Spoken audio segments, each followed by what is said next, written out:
No dia 7 de fevereiro de 2007, uma família voltava para casa na zona norte do Rio de Janeiro. Dentro do carro estava João Hélio, de apenas 6 anos. Em um sinal de trânsito, o veículo foi abordado por assaltantes. A mãe foi retirada do carro à força. Mas João Hélio permaneceu preso ao cinto de segurança. Os criminosos arrancaram com o carro. A criança ficou do lado de fora, presa ao veículo em movimento. O que aconteceu nos minutos seguintes chocaria o Brasil inteiro. O carro percorreu diversas ruas enquanto moradores tentavam alertar os assaltantes. Mas eles continuaram. A tragédia terminaria de forma devastadora. E naquela noite, o país nunca mais seria o mesmo. No próximo episódio. Como tudo aconteceu nos detalhes da ação criminosa. Era início da noite quando a família parou em um sinal no bairro Oswaldo Cruz, no Rio de Janeiro. O carro foi cercado por criminosos armados. A mãe foi retirada à força do veículo.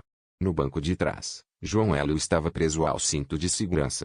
Na ação rápida, ele acabou ficando parcialmente do lado de fora do carro. Mesmo com gritos de desespero e tentativas de alerta de pessoas na rua, os assaltantes arrancaram em alta velocidade. Moradores tentaram impedir. Motoristas buzinaram. Alguns chegaram a perseguir o carro. Mas os criminosos seguiram dirigindo por vários quilômetros. O desfecho foi trágico. O caso gerou uma onda de comoção e revolta em todo o país. No próximo episódio, a perseguição e o desespero nas ruas do Rio. Assim que o carro foi levado, pessoas que presenciaram a cena começaram a reagir. Motoristas buzinavam insistentemente. Alguns seguiram o veículo tentando forçar os criminosos a parar. Moradores gritavam pelas ruas. Testemunhas relataram que os assaltantes ignoraram todos os alertas. O carro percorreu vários bairros da zona norte do Rio. A cada quarteirão, aumentava o desespero de quem via a cena. A perseguição só terminou quando os criminosos abandonaram o veículo e tentaram fugir. Mas o impacto já era irreversível. A brutalidade do crime rapidamente se espalhou pelos noticiários. O Brasil acordaria no dia seguinte diante de uma tragédia que provocaria a indignação nacional. No próximo episódio, a reação do país. No dia seguinte, o Brasil inteiro falava sobre o caso. Telejornais abriram suas edições com a notícia. Imagens, relatos e detalhes da tragédia geraram comoção imediata. Milhares de pessoas participaram do velório. Manifestações pediam injustiça e mudanças nas leis. A revolta era geral. O caso reacendeu o debate sobre violência urbana e sobre a maioridade penal no país. Políticos se pronunciaram. Autoridades prometeram respostas rápidas.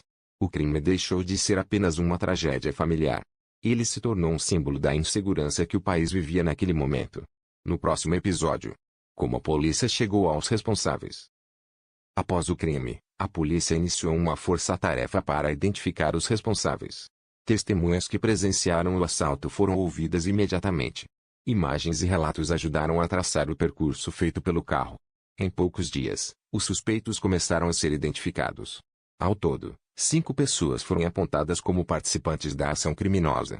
Entre elas, um adolescente de 16 anos. As prisões aconteceram rapidamente.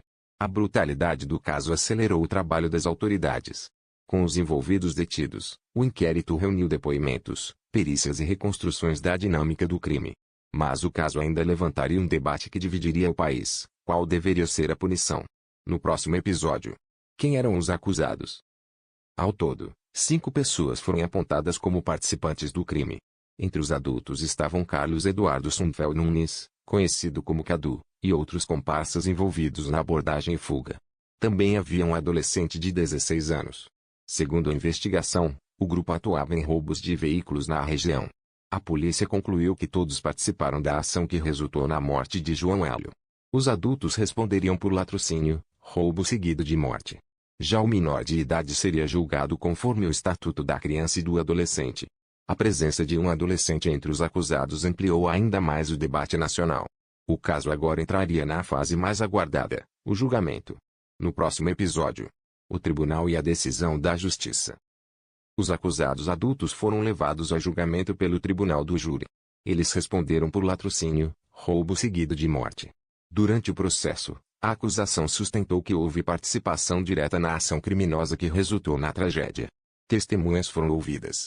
Provas reunidas durante a investigação foram apresentadas. A defesa tentou argumentar sobre o grau de participação de cada um. O julgamento foi acompanhado de perto pela imprensa. Do lado de fora do tribunal, familiares e cidadãos pediam justiça.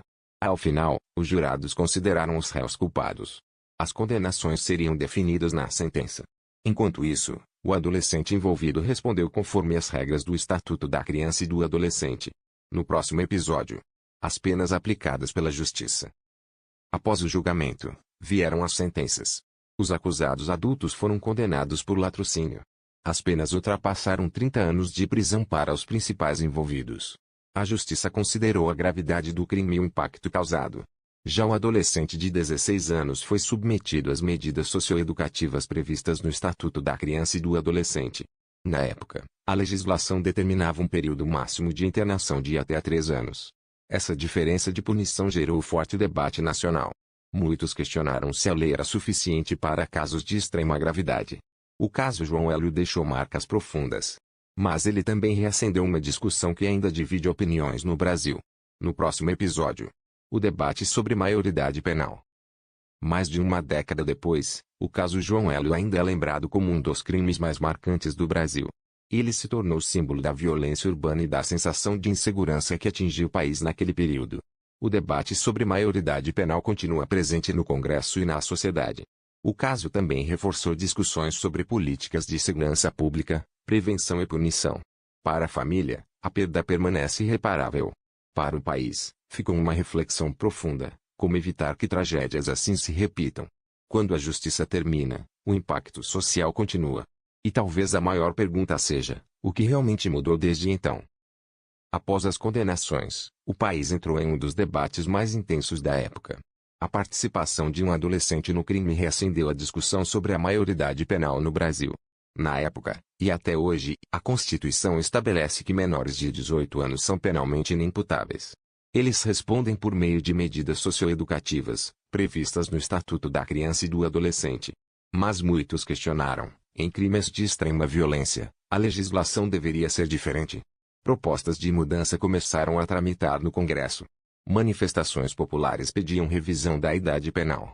Especialistas, por outro lado, argumentavam sobre prevenção, educação e políticas públicas. O caso João Hélio se tornou símbolo dessa discussão. Um debate que continua até hoje.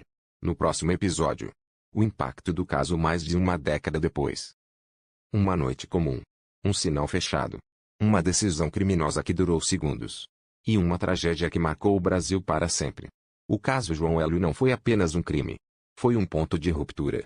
Ele expôs o medo nas ruas, a revolta da população e a fragilidade de um sistema que ainda busca respostas.